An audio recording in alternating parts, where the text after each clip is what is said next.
What we commonly know as value stream mapping, Toyota calls material and information flow mapping.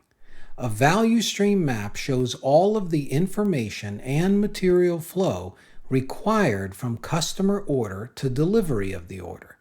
The purpose of mapping is to identify and prioritize improvement opportunities. Value stream mapping is a planning activity. Value stream mapping helps to avoid having islands of excellence, areas in a factory or business that have been improved but do not affect improvement to the bottom line, and helps us to create connected flow throughout the value stream. Connecting flow means that each process has a defined relationship or agreement with its supplying process and its customer process. Let's begin with some basic definitions.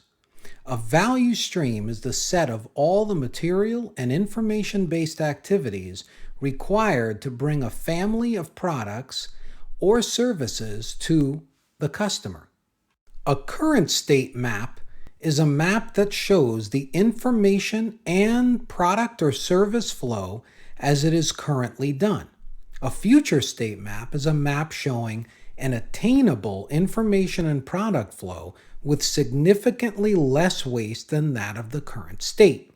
This usually represents a 6-month to 1-year plan. Mapping helps us to identify waste and sources of waste in the value stream. The end product of value stream mapping is a picture of the future state with an action plan to achieve it.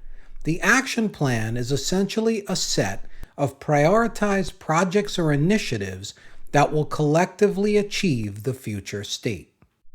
There are 3 major steps to value stream mapping. First, we identify our value streams and select one to analyze and improve. Second, we map the current state.